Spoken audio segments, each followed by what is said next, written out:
One of the most frequent questions that we get asked by sellers is the two types of auctions that we do, and that is absolute, which is also many times termed as no minimum, no reserve, versus an auction that is subject to seller confirmation. And so the main differences between those two auctions, of course, a subject to seller confirmation auction means just that the seller has the right to confirm that final bid, whatever that is. And so we conduct the bidding. When it looks like we're kind of getting towards the end of that bidding, we will recess the auction. We'll visit with our seller, get confirmation that that property is selling, go back, announce that, and then we'll open back up and conclude the auction at the end of that bidding process. The absolute auction, of course, means that it's selling to the top bidder that day. And the thing that we have many times seen in the absolute venue is that the difference in marketing with an absolute, because your marketing campaigns are very similar.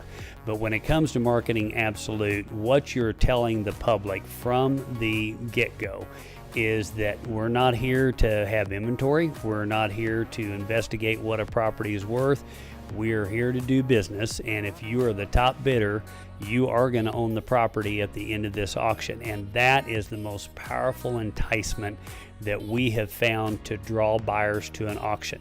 And so when it comes to what drives price at auction, of course, it's competition. And I think we all know that the more competition that you have on an auction is always going to drive the price higher. It's never going to drive the price down because you have more competitors there. And we have found just historically and consistently that when we advertise these properties absolute and we tell the buyers that it is going to be selling to the top bidder that day, we just engage more buyers from the first time they see that piece of marketing until auction day. One of the other things that we always do is to register the buyers at our auctions.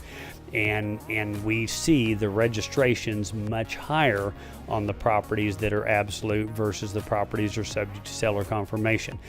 We will typically average about double the number of registered buyers at a absolute auction that we will a very similar property, sometimes almost identical property, that is subject to seller confirmation.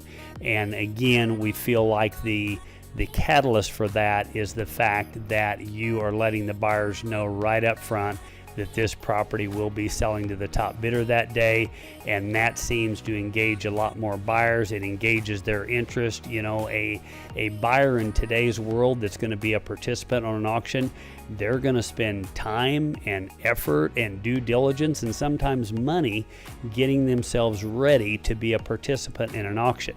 And we have found that they will do all those things, and many more people will do those same things when they know the property is selling to the top bidder. And that's why we feel like we get bigger crowds at the absolute auction. But the way that relates, of course, to the seller is that you're going to have a bigger crowd and more competition. So certainly that's going to be reflected in the price that property brings at auction that day.